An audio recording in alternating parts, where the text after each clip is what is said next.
বন্ধুরা, তো আজকে দেখুন আমাদের মাছের ডিমের বড়ার রেসিপি। তো এটা আমরা আলু দিয়ে করব। তো প্রথমে চলুন আমরা মাছের ডিমটাকে ভেজে নিই। মাছের ডিমের মধ্যে আমরা পেঁয়াজ, একটু রসুন কাটা কুচি কুচি করে, তো প্রত্যেকে একটু চালের গুঁড়ো দিয়ে দিলাম, দিয়ে একটু লঙ্কার গুঁড়ো দিয়ে দিচ্ছি, একটু জিরে গুঁড়ো, এবার পরিমাণ মতো নুন দিলাম, আর ওপর থেকে একটু হলুদও দিলাম, দিয়ে ভালো করে আমরা এটাকে মেখে নেবো। তো এবার চলুন বড়াগুলোকে প্রথমে আমরা ভেজে নিই। তো আমরা বড়াগুলোকে ভেজে নিচ্ছি। তো বেশি বড় করব না, আমরা মিডিয়াম সাইজে করে বড়াগুলোকে ভেজে নিলাম। তো এবার চলুন আমরা একটু গরম মশলা দিয়ে তেলের মধ্যে ভেজে নেব। তো গরম মশলা দিয়ে আমরা ভেজে নিচ্ছি।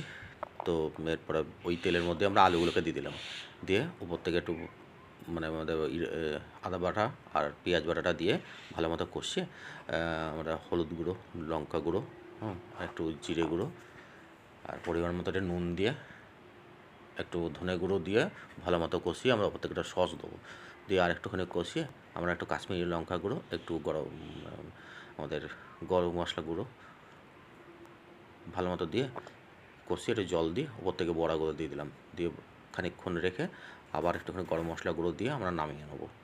দেখুন কত সুন্দর হয়েছে, এরকমভাবে তৈরি করে খাবেন, খুব সুন্দর লাগবে।